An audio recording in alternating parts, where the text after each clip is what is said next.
otro mensaje que podamos nosotros predicar, que el mensaje está en las palabras de Juan 3:16, ¿verdad? Dios amó al mundo, envió a su Hijo unigénito para que todo aquel que crea en Él no se pierda, mas tenga vida eterna. Y gracias a Dios por la oportunidad que nos da en esta mañana de poder estar aquí en este lugar adorando su bendito nombre. Y hay una especie de sentimientos encontrados porque a partir de la próxima semana Comunidad de Gracia empezará ya con sus transmisiones en vivo, menos a esta hora, que es la hora que tendríamos nuestro culto. Y bueno, pues la frecuencia de mi participación aquí con ustedes será cada vez menor, pero al mismo tiempo le damos gracias a Dios porque pues la congregación pues tendrá su propio culto y será de gran bendición para seguir acrecentando este sentido de ser parte de lo que Dios está haciendo. Bien, vamos a abrir nuestras Biblias, por favor, el pasaje donde hablando la semana pasada, que es el libro de los Hechos, capítulo 19, y vamos a leer de los versículos 23 hasta 41.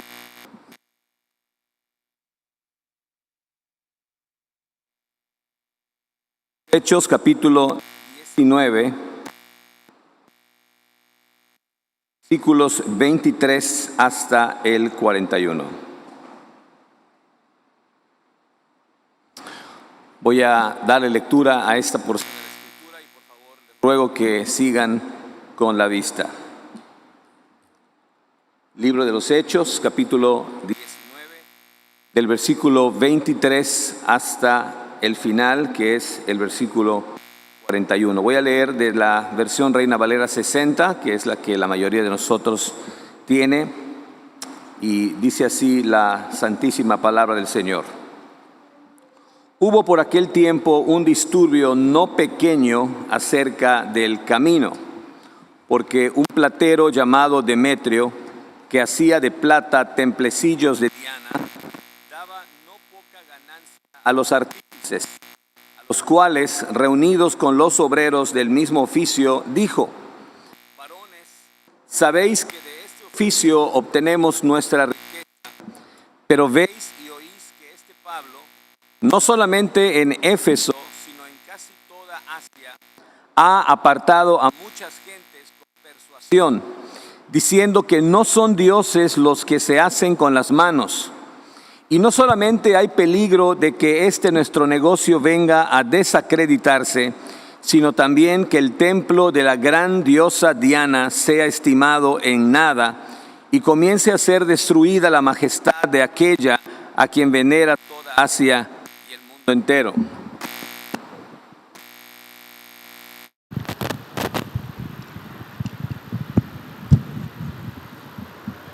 Versículo 28. Cuando oyeron estas cosas, se llenaron de ira y gritaron diciendo: grande es Diana de los Efesios. Y la ciudad se llenó de confusión, y a una se levantaron al teatro, arrebatando a Gallo y Aristarco, macedonios compañeros de Pablo. Y queriendo Pablo salir al pueblo, los discípulos no le dejaron. También algunas de las autoridades de Asia, que eran sus amigos, le enviaron recado, rogándole que no se presentase en el teatro. Unos pues gritaban una cosa y otros otra, porque la concurrencia estaba confusa y los más no sabían por qué se habían reunido. Y sacaron de entre la multitud a Alejandro, empujándole los judíos. Entonces Alejandro, pedido silencio con la mano, quería hablar en su defensa ante el pueblo. Pero cuando le conocieron que era judío, todos a una voz gritaron casi por 2 horas: grande es Diana de los Efesios. Entonces el escribano, cuando había apaciguado a la multitud, dijo: varones efesios, ¿y quién es el hombre que no sabe que la ciudad de los Efesios es guardiana del templo de la gran diosa Diana y de la imagen venida de Júpiter? Puesto que esto no puede contradecirse, es necesario que os apaciguéis y que nada hagáis precipitadamente, porque habéis traído a estos hombres sin ser sacrílegos ni blasfemadores de vuestra diosa, que si Demetrio y los artífices que están con él tienen pleito contra alguno, audiencias se conceden y hay procónsules. Acúsense los unos a los otros. Y si demandáis alguna otra cosa, en legítima asamblea se puede decidir. Porque peligro hay de que seamos acusados de sedición por esto de hoy, no habiendo ninguna causa por la cual podamos dar razón de este concurso. Y habiendo dicho esto, despidió a la asamblea. Es la palabra del Señor. Vamos a orar, hermanos, para pedir su dirección para meditar en este pasaje. Bendito Padre Celestial, una vez más, después de alabar tu nombre, después de elevar cantos que describen nuestro corazón, que describen, Señor, el anhelo y los pensamientos de nuestro corazón hacia ti, Señor, nos disponemos ahora a abrir tu palabra santísima para que tú nos hables, para que tú nos enseñes, para que tú nos orientes, para que tú confortes nuestro corazón, Señor, en medio de cualquier turbulencia. Señor, sabemos que nuestras mentes son prontas para el error, para desviarnos de la verdad, y es por eso, Señor, que te rogamos, te pedimos que en esta tarde ya tu Espíritu Santo pueda guiarnos a toda la verdad y que podamos salir de este lugar edificados, contentos, animados, llenos de esperanza, sabiendo, Señor, que tú vas delante de nosotros a pesar de cualquier obstáculo. Ruego por cada uno de mis hermanos que están mirando la transmisión y por mis hermanos que están aquí presentes, aquí en el templo. Te bendecimos, Señor, te damos gracias y nos encomendamos, Señor, en el nombre de nuestro Señor Jesús. Amén. Amén. Bueno, para los creyentes que quizá tenemos unas cuantas horas más de vuelo en el Evangelio, quiero decirles que tenemos un poquito más de años de congregarnos y de asistir a la iglesia. Nos es conocido un antiguo estribillo, una antigua alabanza que se llama "El diablo está enojado". ¿Cuántos de ustedes conocen este canto? El diablo está enojado, hay una razón, y lo dice 2 veces. El diablo está enojado, hay una razón, Cristo vive en mi corazón y mis pecados son perdonados. El diablo está enojado.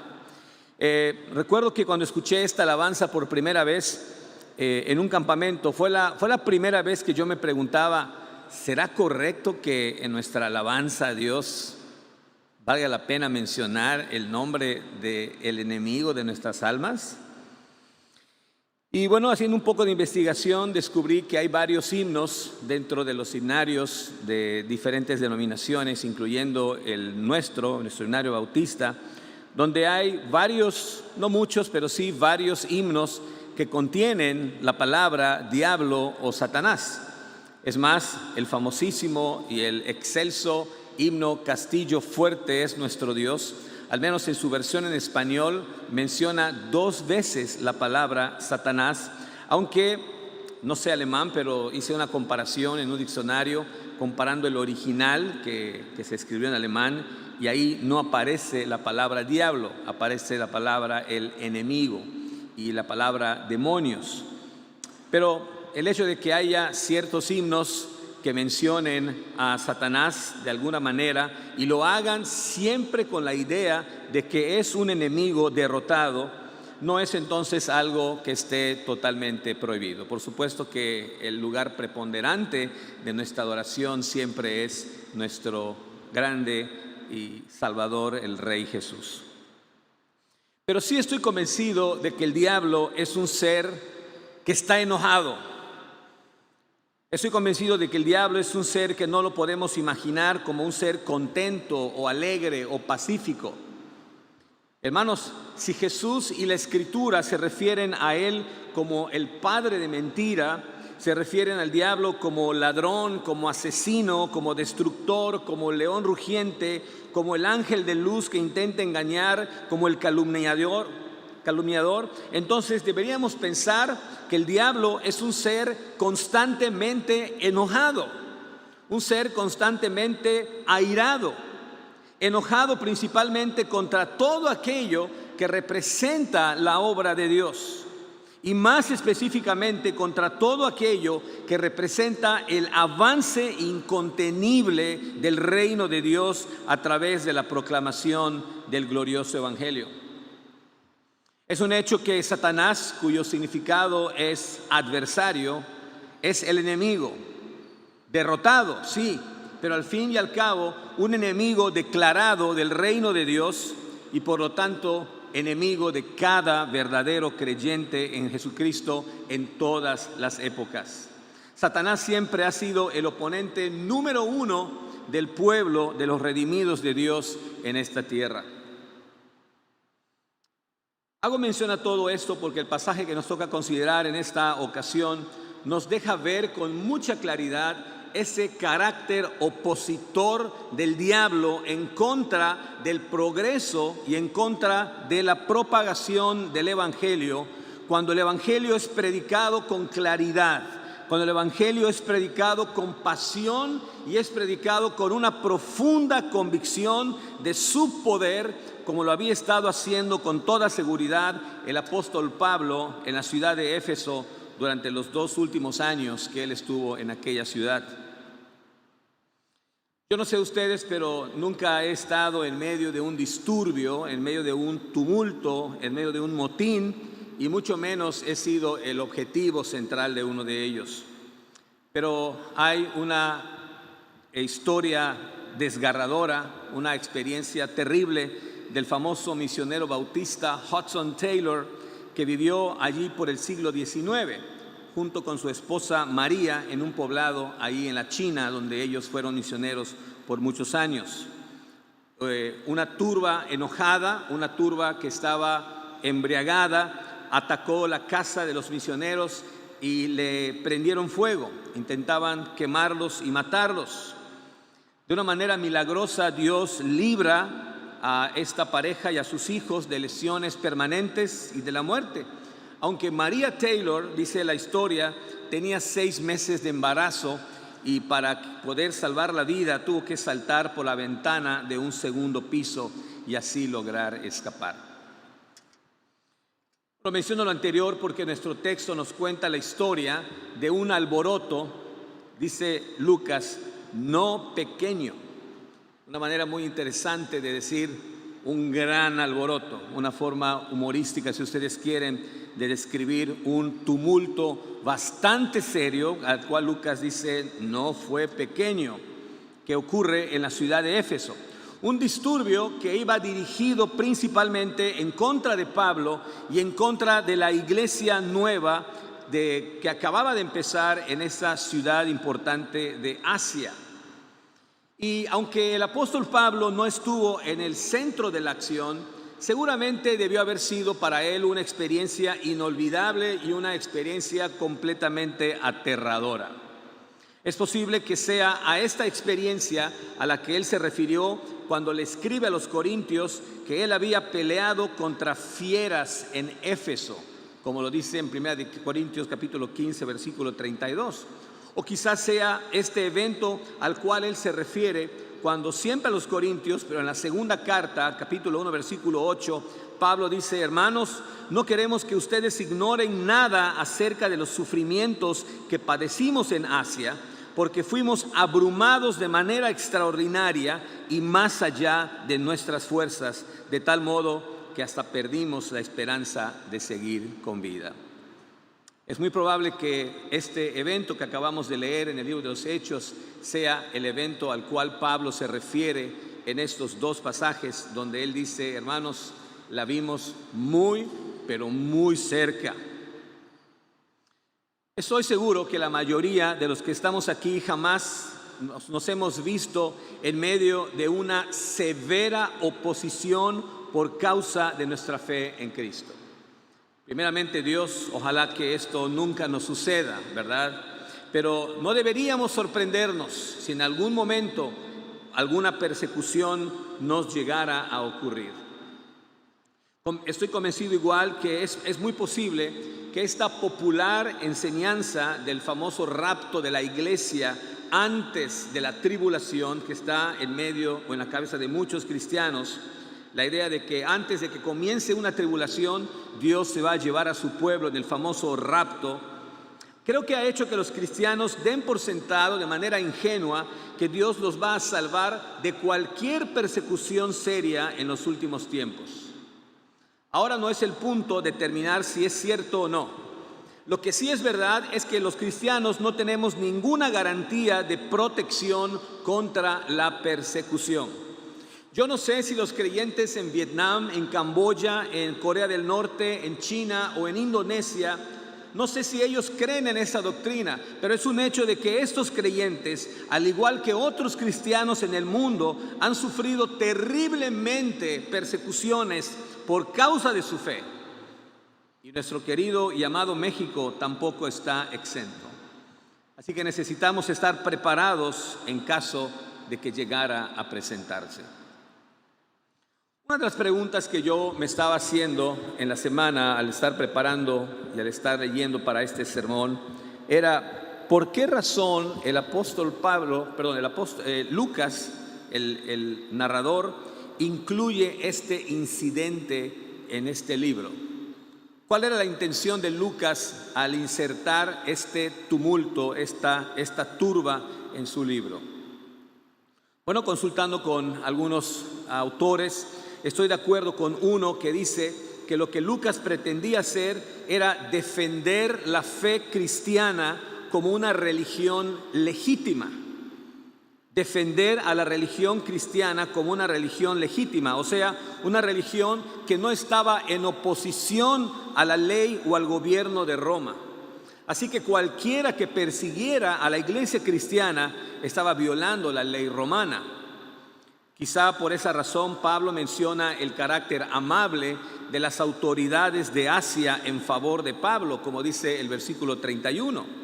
Estos hombres, que en el original la palabra es asiarca, ya ven que tenemos la palabra patriarca, pues los asiarcas eran las personas más importantes. Esas personas provenían de las familias más nobles, más ricas de la provincia de Asia, y era algo así como una asociación de personas que buscaban asegurar la lealtad de las regiones de Asia al Imperio Romano. También podemos ver que este deseo de Lucas de presentar a la iglesia como una religión legítima la podemos encontrar cuando el escribano, que era como el alcalde de la ciudad, interviene y calma la turba, como lo leemos en los últimos versículos.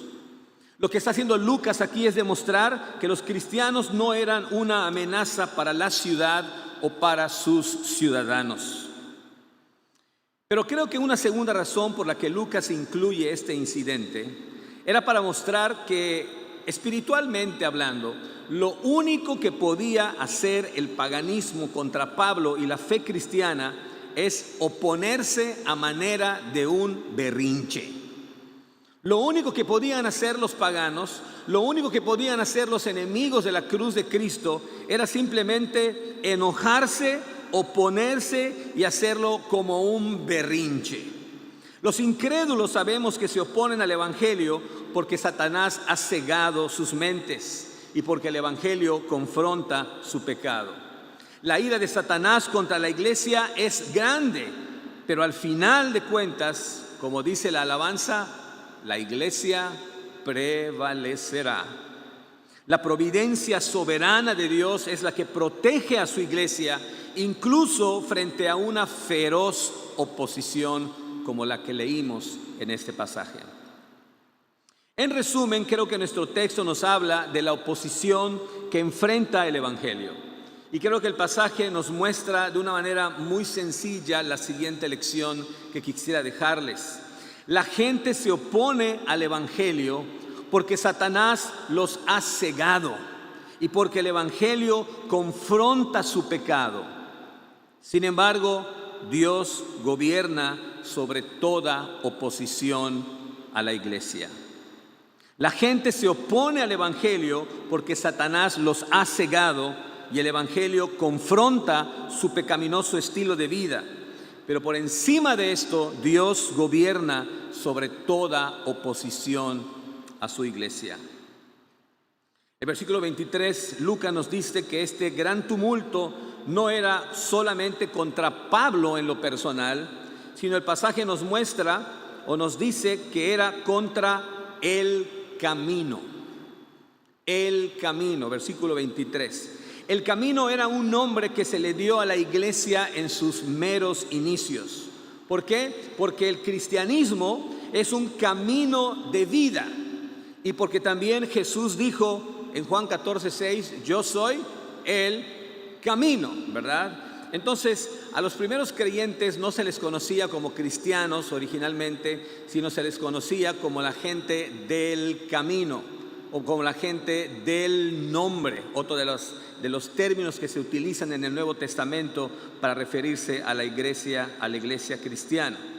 Bueno, vamos a ver 3 lecciones acerca de la oposición que enfrenta el Evangelio durante todo el tiempo, durante todas las edades. La primera lección es la siguiente. Amados hermanos, cuando la iglesia proclama eficazmente el Evangelio de Cristo, Satanás despierta la oposición. Cuando la iglesia proclama eficazmente el Evangelio, Satanás responde. Satanás reacciona y despierta la oposición. Ahora, quizá más de una persona se pregunte, ¿por qué oponerse a los cristianos?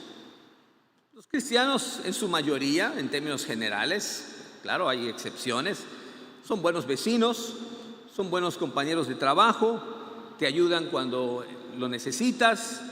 Por lo general son buenos trabajadores, son buenos padres de familia, son buenos amigos, son buenos ciudadanos. ¿Por qué existe una oposición tan intensa hacia el cristianismo y hacia los cristianos? Bueno, la respuesta es porque hay un ser maligno, hay un ser espiritual maligno que es el diablo, que es Satanás, que está obrando en el mundo para oponerse a lo que Dios está haciendo, para oponerse a su Cristo, para oponerse a su Mesías. El apóstol Pablo explicó más tarde a esta iglesia de Éfeso, en el capítulo 6, versículo 12, la batalla que libramos no es contra gente de carne y hueso, sino contra principados y potestades, contra los que gobiernan las tinieblas de este mundo, contra huestes espirituales de maldad en las regiones celestes.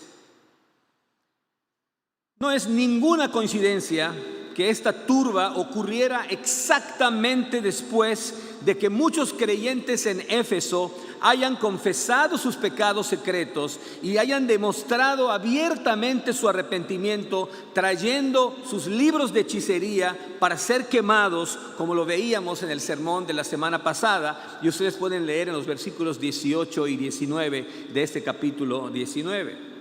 Y como resultado de esta limpieza espiritual, dice el versículo 20 que la palabra del Señor se extendía y se difundía con mucha fuerza.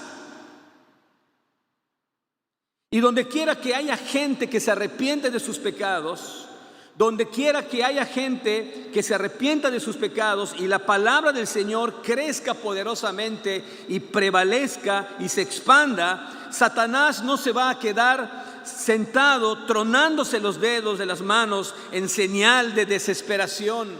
¿Qué es lo que voy a hacer ahora? Estamos perdiendo. No, él va a lanzar un ataque frontal contra la iglesia. Amada iglesia, eso nos debe hacer pensar que si no estamos experimentando algún tipo de oposición del enemigo, es posible que no estemos haciendo nada que sea lo suficientemente importante como para que el diablo se oponga a lo que estamos haciendo. Y es que de igual forma que la iglesia de Éfeso, el poder de la iglesia jamás es un poder político. El poder que tiene la iglesia es un poder espiritual. Si ustedes pueden leer los versículos anteriores, se han de dar cuenta que los efesios no estaban protestando en las puertas del templo de Diana con la intención de cerrarlo. No habían hecho mítines, no estaban proponiendo que se aprobara una ley que prohibiera las prácticas corruptas que se realizaban en el templo.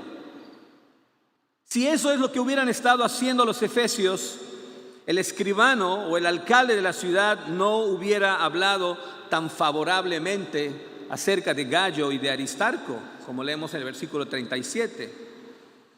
Más bien, los cristianos de Éfeso habían proclamado el evangelio en la ciudad, habían proclamado el evangelio en sus alrededores. Los cristianos de Éfeso habían demostrado el poder del evangelio a través de su arrepentimiento, a través de los cambios que produce la nueva vida en Cristo. Era tanta la gente que había sido tocada por el poder transformador del evangelio que ahora estaba poniendo en amenaza el negocio de esos fabricantes de templecillos, réplicas del templo de Diana. Estoy convencido de que hay un lugar apropiado, prudente, para que la iglesia pueda usar medios políticos para lograr metas espirituales.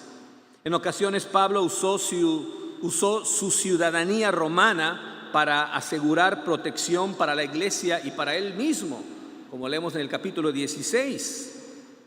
Los grandes reformadores, Lutero, Calvino, Zwinglio, utilizaron el poder político como parte de su estrategia general para establecer la reforma en sus países allá en Europa.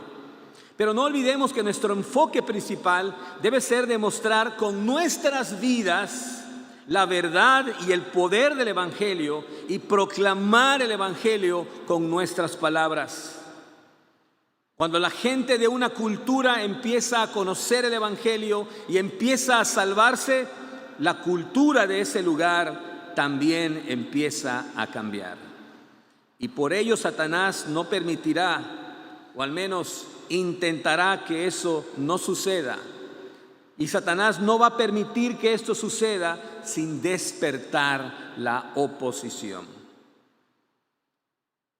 Así que cada vez que la palabra del Señor se proclame, cada vez que haya vidas transformadas en alguna cultura, en algún grupo, Satanás lanzará oposición, despertará la oposición. Pero preguntamos, ¿por qué la gente se opone al evangelio?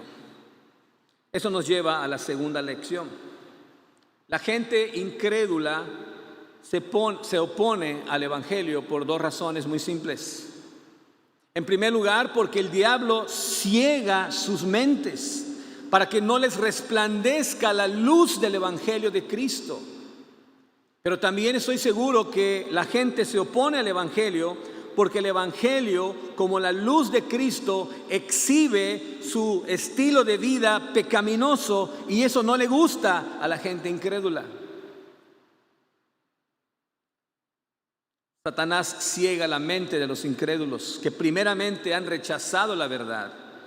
En 2 Corintios capítulo 4, versículos 3 y 4, el apóstol Pablo dice así: pero si nuestro evangelio está aún encubierto, lo está entre los que se pierden, pues como ellos no creen, el Dios de este siglo, se refiere a Satanás, les ha cegado el entendimiento para que no resplandezca en ellos la luz del evangelio de la gloria de Cristo.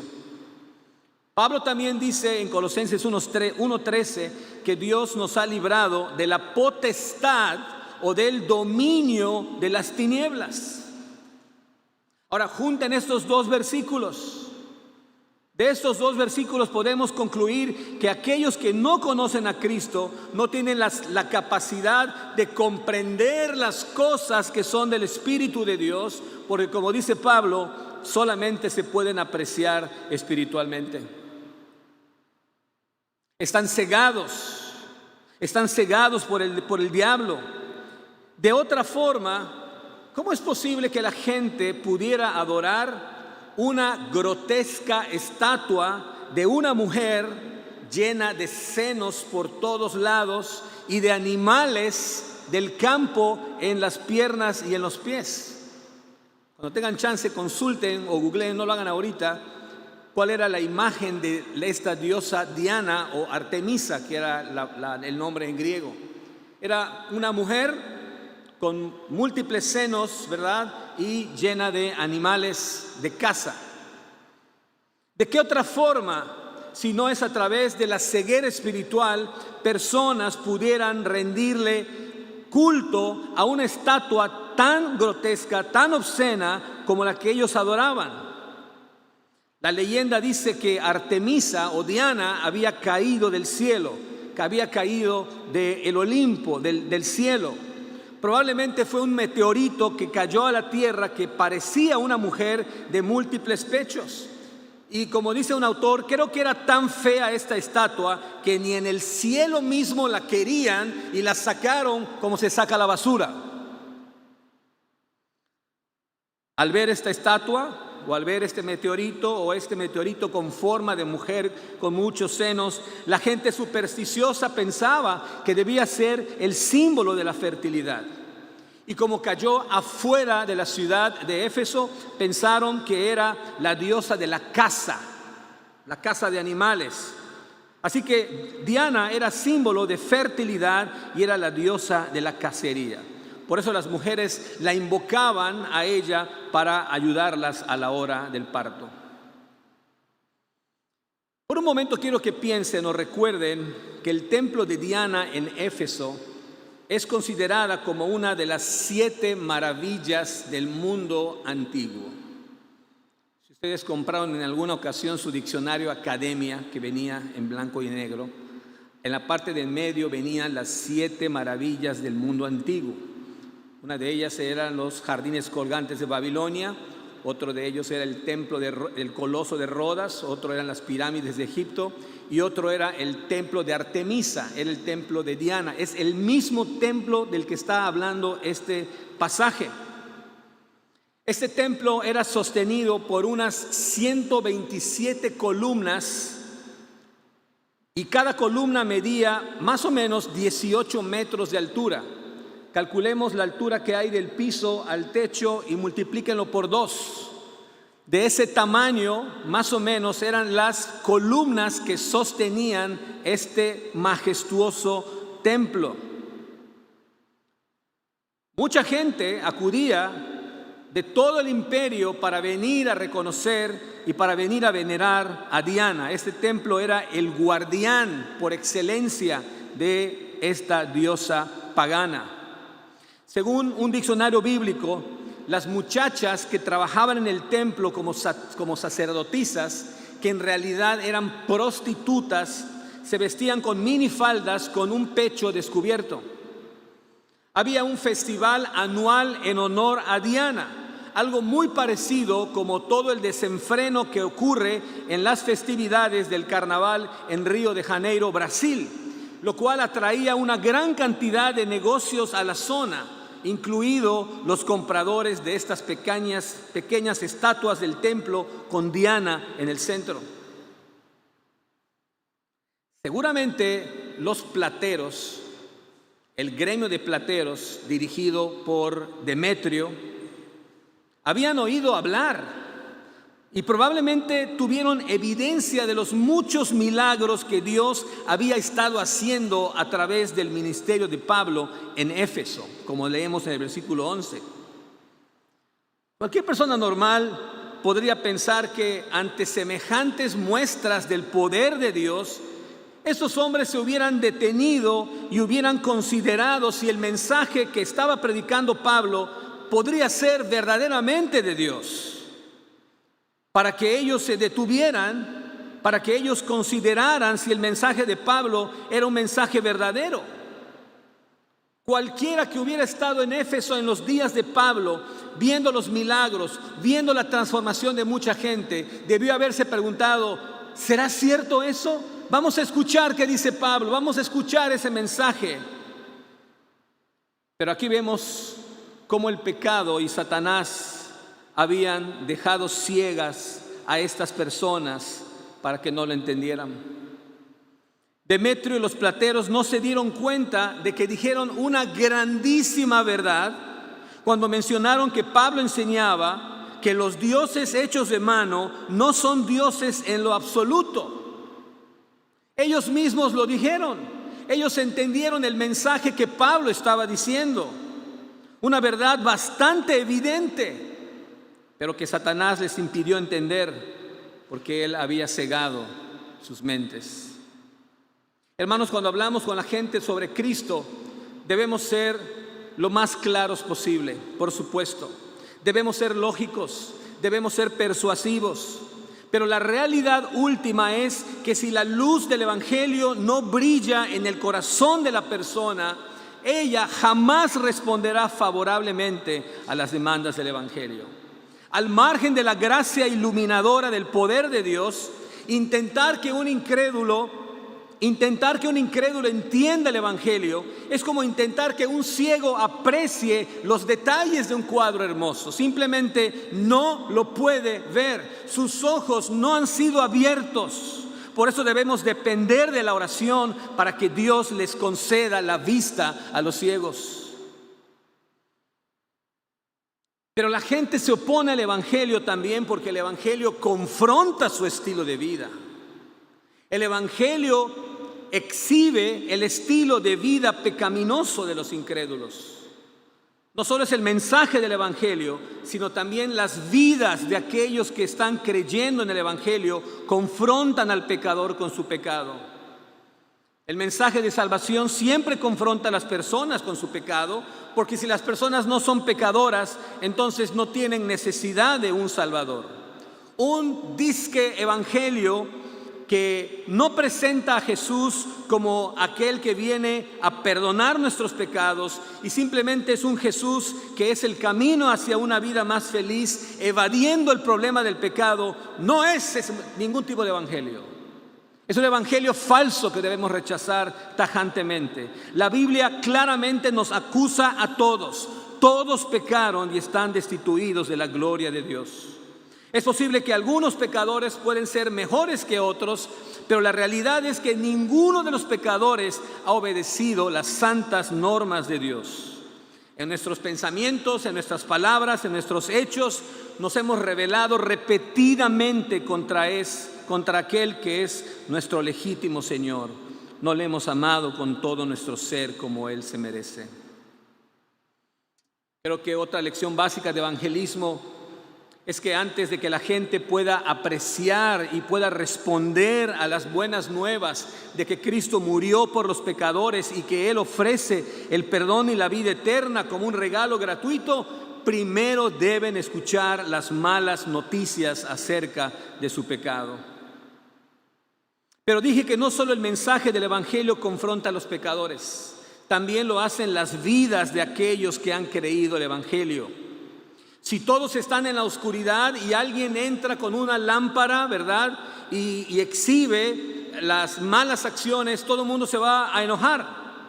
Piensen en los muchos varones que antes se emborrachaban y se acostaban con las prostitutas del templo de Diana, que de repente dejaron de hacerlo porque le entregaron su vida a Cristo Jesús y ahora vivían para Él, se habían arrepentido de sus pecados. Eran muchos. Mucha gente había abandonado su estilo de vida. Piensa en la amenaza que representaba para sus ganancias con la compra ya de aquellos templecillos de plata que le dejaban gran ganancia. Y claro, como ellos no podían comparar su comportamiento con el de estas nuevas personas porque las hacían quedar mal, entonces o los acusaban de hipócritas o difundían falsos rumores para manchar su comportamiento. Posiblemente hayas experimentado esto en tu trabajo.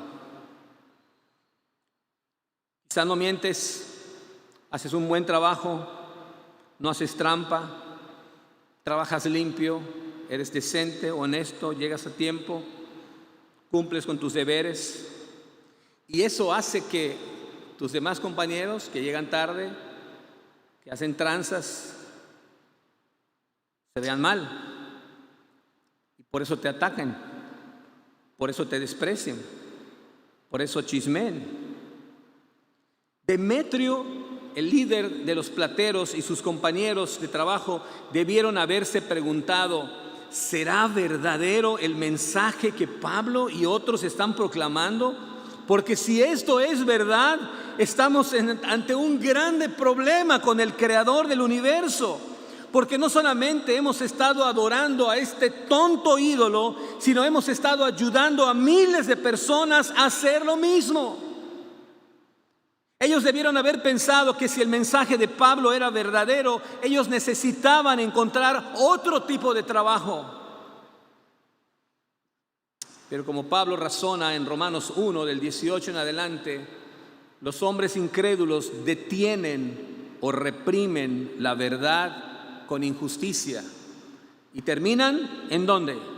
En la idolatría, adorando a la criatura antes que al Creador. La idolatría en el sentido más amplio significa la devoción a cualquier otra cosa que no sea el Dios vivo y verdadero.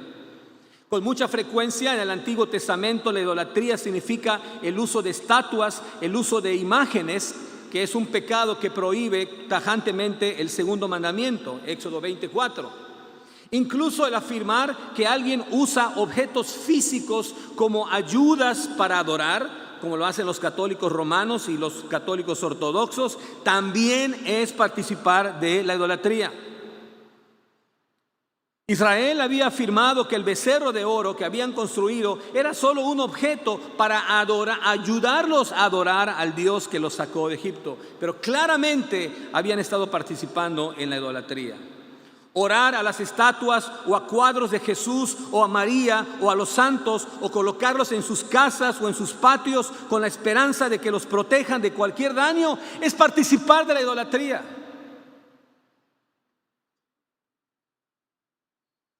Pero también es posible participar en la idolatría sin estatuas. Es idolatría que dediques más tiempo y esfuerzo a tu trabajo, a tus estudios, a tu entretenimiento o a conservar tu seguridad financiera que a Dios y su reino. La devoción al placer sensual a través de la pornografía o a través de la inmoralidad también es una forma de idolatría. Una actividad que puede ser legítima como un pasatiempo, como un deporte, puede convertirse en un ídolo cuando una persona le dedica una cantidad excesiva de tiempo, de dinero y de esfuerzo.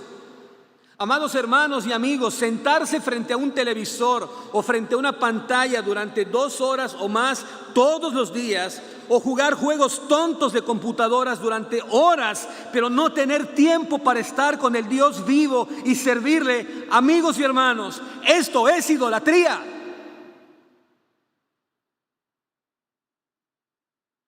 Al principio Demetrio dice claramente que su preocupación es que el mensaje de Pablo estaba afectando sus ganancias.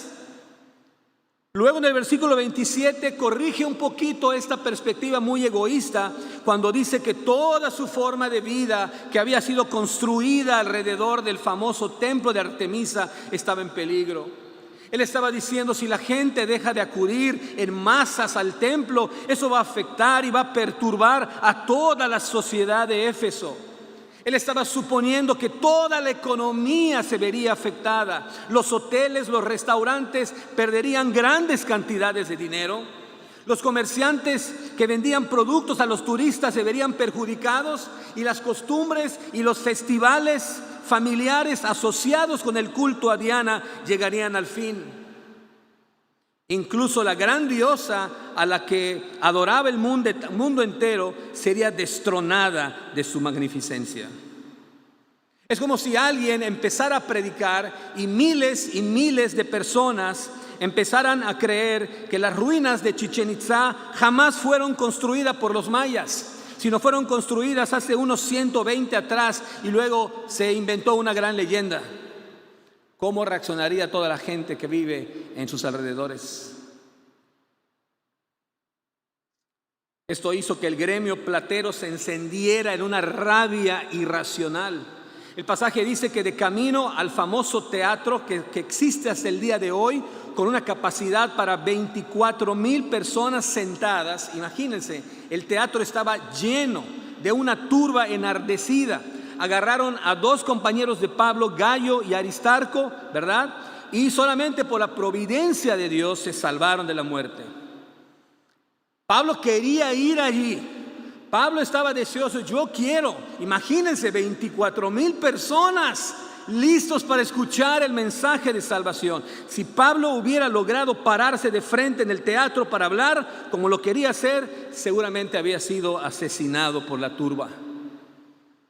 Como podemos leer en este caso, Dios protege a su pueblo y nadie resultó herido. Eso nos conduce a la última lección. Hemos visto que cuando la palabra de Dios, cuando el evangelio de Dios se predica con claridad, Satanás desata la oposición. Hemos visto que la gente se opone al evangelio porque Satanás ciega sus mentes y el evangelio exhibe su estilo de vida pecaminoso. Pero la tercera lección son las buenas noticias. Dios es soberano para proteger a su iglesia contra la oposición de Satanás.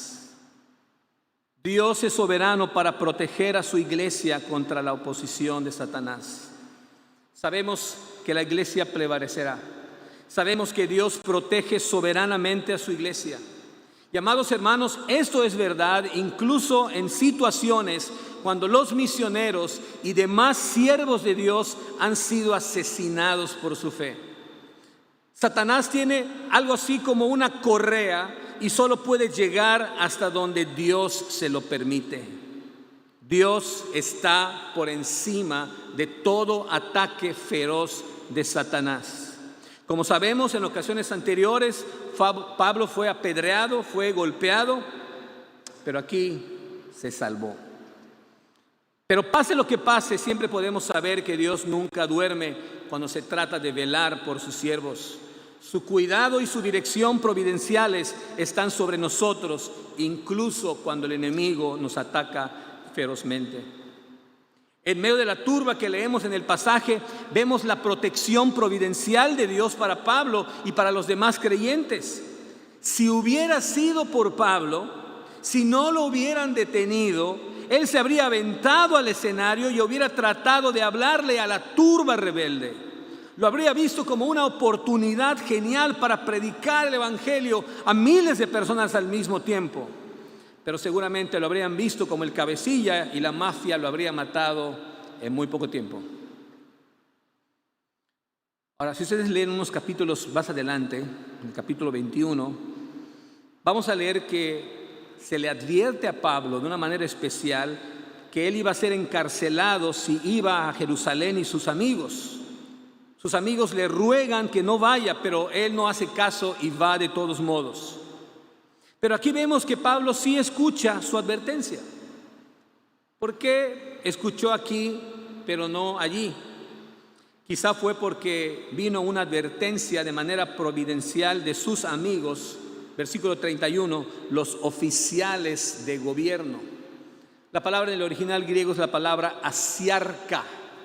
Los asiarcas eran las personas que habían sido puestas por Roma para asegurarse que el pueblo que estuviera en paz y no estuviera haciendo tumultos o turbas ilegítimas en contra de los intereses de Roma.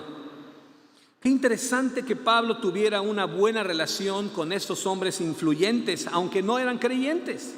Por respeto a ellos y por su posición de influencia, Pablo no acudió al teatro para tratar de predicar en esta peligrosísima situación.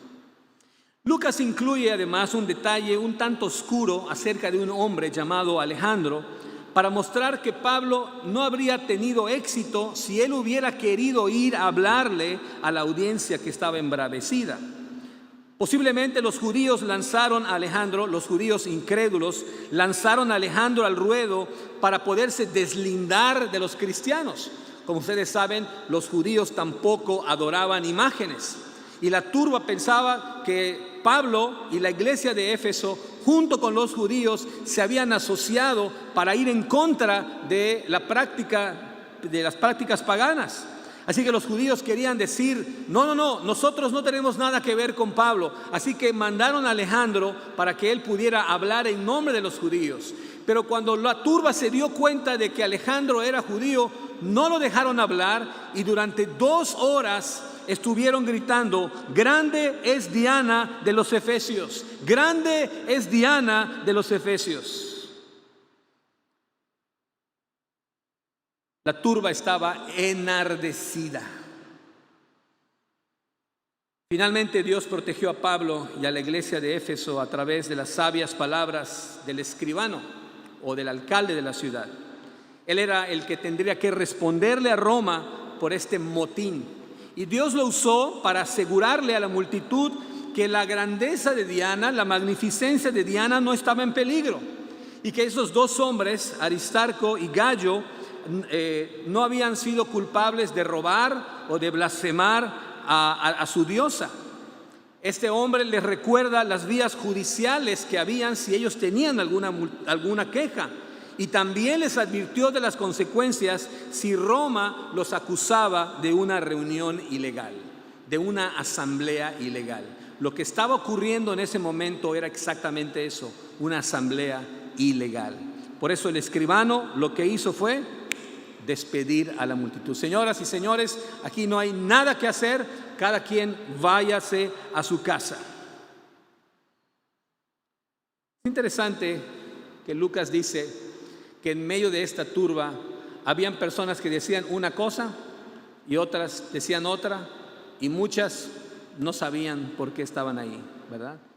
Son los clásicos que van pasando por la calle y ven un movimiento y se unen y empiezan a gritar y empiezan a decir cosas y no tienen la mínima idea de lo que está pasando. Se me hace una nota muy humorística de Lucas en esta parte.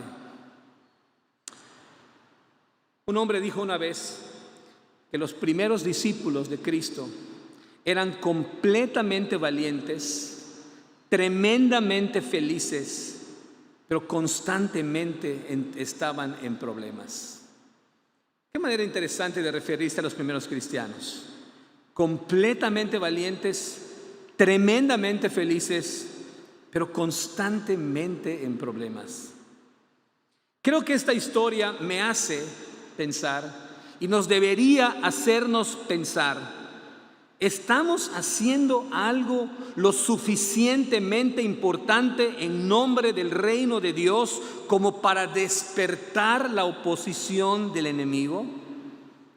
Sí, yo entiendo que Dios a veces le concede a la iglesia tiempos de paz, como dice el capítulo 9, versículo 31 de Hechos. También comprendo que la libertad de religión que aún gozamos en nuestro país nos asegura cierta protección contra la persecución. Pero también creo que debemos reflexionar sobre las palabras del pastor Campbell Morgan cuando dijo, pongan mucha atención: es increíble, cuando la iglesia fue perseguida, fue una iglesia pura. Pero cuando la iglesia dejó de ser perseguida, fue una iglesia impura. Hermanos, ¿qué tipo de impacto estamos haciendo en nuestra cultura con el evangelio que hemos creído? ¿No será que, al igual que los antiguos hermanos de Éfeso, todavía no hemos quemado nuestros ídolos? ¿Todavía no hemos cortado nuestros lazos con nuestra antigua vida de pecado? Las encuestas más recientes muestran que aquellos que dicen ser cristianos evangélicos ven la misma cantidad de programas y series que la población en general. No hay diferencia. ¿Qué pasaría? Piensa, ¿qué pasaría si todos los que profesan conocer a Cristo dejaran de ver los sucios o estúpidos programas de televisión o de sus series y dejaran de pasar tanto tiempo en las redes sociales y tomaran la mitad de ese tiempo estudiando sus Biblias? ¿Qué pasaría si los cristianos nos negáramos a mirar películas o los adolescentes y jóvenes dejaran de jugar videitos tontos? ¿Será que Hollywood, Netflix, YouTube, TikTok, Facebook sentirían las pérdidas de sus negocios? ¿O nosotros los cristianos no les representamos ninguna amenaza? Y si los jóvenes cristianos se mantuvieran moralmente puros hasta el matrimonio, y si los cristianos casados mantuvieran sus votos matrimoniales y resolvieran sus problemas en lugar de divorciarse. Actualmente no hay diferencias entre las estadísticas de divorcios entre cristianos y entre el público en general. ¿Qué pasaría si los cristianos dejaran de derrochar su dinero en juguetes, en dispositivos, en objetos frívolos, en una vida lujosa y comenzaran a vivir y dar con sacrificio para las misiones mundiales? Estoy plenamente convencido de que estas y muchas acciones parecidas afectarían severamente nuestra cultura. Seguramente los incrédulos empezarían a ver los efectos del Evangelio en nuestras vidas y empezarían a considerar su vida espiritual delante de Dios. Me pregunto si nosotros, que también somos miembros de El Camino, podemos comenzar a causar un disturbio no pequeño en Mérida, en Izamal, en Ciudad Cauquel, en Yucatán y en todo México. ¿Por qué no lo intentamos en la calle de nuestra casa y averigüemos qué pasa para la gloria de Dios en el avance de su evangelio?